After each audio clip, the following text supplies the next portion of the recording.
Yaqubun paddanarama gəlişi. Yaqub yoluna davam eləyərək şərq xalqlarının torpağına getdi. O gördü ki, çöllükdə bir quyu var və onun yanında 3 qoyun sürüsü yatıb. Çünki quyudan o sürülərə su verirdilər. Quyunun ağzında böyük bir daş var idi. Bütün sürülər oraya yığılırdı. Adamlar daşı quyunun ağzından yuvarlayıb, qoyunlara su verir və yenə daşı yerinə, quyunun üstünə qoyurdular. Yaqub onlardan soruşdu. Ey qardaşlar, hardansınız? Onlar dedilər. Biz Xarandanıq. Yaqub onlara dedi. Naxorun nəvəsi Lavanı tanıyırsınızmı? Onlar dedilər. Tanıyırıq. Yaqub onlardan soruşdu. O sağ-salamatdırmı? Onlar dedilər. Bəli, sağ-salamatdır. Odur, qızı Rəhilə də qoyunlarla gəlir. Yaqub dedi. Hələ axşama çox vaxt var. Sürülərin yığılma vaxtı deyil. Qoyunlara su verin, sonra aparıb otarın. Onlar dedilər. Bütün sürülər yığılmayınca və daş quyunun ağzından yuvarlanmayınca bunu eləyə bilmərik. Yalnız onda qoyunlara su verə bilərik. Yaqub onlarla danışarkən Rəhilə atasının qoyunları ilə gəldi. Çünki o çoban idi. Yaqub dayısı Lavanın qızı Rəhiləni və dayısı Lavanın qoyunlarını görəndə yaxınlaşıb daşı quyunun ağzından yuvarladı və dayısı Lavanın qoyunlarına su verdi. Yaqub Rəhiləni öpdü və hönkürtü ilə ağladı. Yaqub atasının qohumlarından və Rivqanın oğlu olduğunu Rəhiləyə bildirdi. Rəhilə də qaçıb atasına danışdı. Lavan bacısı oğlu Yaqubun gəldiyini eşidəndə onu qarşılamağa qaçdı. Onu qucaqlayıb öpdü və evinə gətirdi. Yaqub hər şeyi Lavana danışdı. Lavan ona dedi, sən doğrudan da mənim sümüyümdən, mənim ətimdənsən. Yaqub onun yanında bir ay qaldı. Yaqubun Leanı və Rəhiləni arvad alması. Lavan Yaquba dedi, məyər qohum olduğun üçün mənə havayı xidmət eləyəcəksən? Mənə söylə, haqqın nə olsun? Lavanın 2 qızı var idi.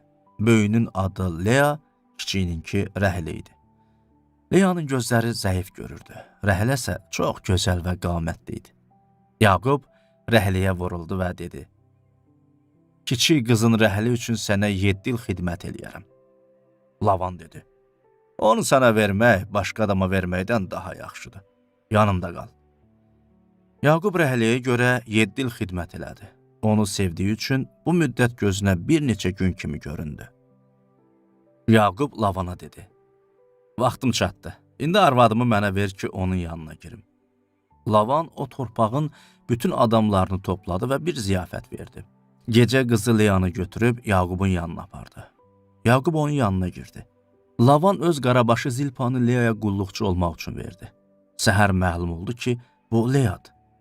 Yaqub Lavana dedi, ne üçün məndən belə rəftar elədin? Sənin yanında Rəhilə üçün xidmət eləmədinmi? Bəs məni niyə aldatdın? Lavan dedi, bizim yerdə kiçik qızı böyüyündən əvvəl ərə vermək olmaz. Bu həftəni bitir, onu da sənə verərik. Onun üçün də yanımda daha 7 il xidmət eləməlisən. Yaqub belə də elədi. O həftəni bitirdi. Lavan da qızı Rəhiləni ona arvad olmaq üçün verdi. Öz qarabaşı Bilhanı da qızı Rəhiləyə qulluqçu olmaq üçün verdi. Yaqub Rəhilənin də yanına girdi. Rəhiləni Leyadan da çox sevdi. O, Lavanın yanında daha 7 il xidmət elədi. Yaqubun övladları. Rəb Leanın sevilmədiyini görüb onun bətnini açdı. Rəhilə isə sonsuz idi. Lea hamilə olub bir oğul doğdu və onun adını Ruven qoyaraq dedi. Yəqin Rəb mənim fağırlığımı gördü. İndi ərim məni sevəcək. O yenə hamilə olub bir oğul doğdu və dedi, Rəb sevilmədiyimi eşidib mənə bunu da verdi. Onun da adını Şimeon qoydu. Lea yenə hamilə olub bir oğul doğdu və dedi, İndi bu dəfə ərim mənə bağlanacaq, çünki ona 3 oğul doğdum. Buna görə də adını Levi qoydu.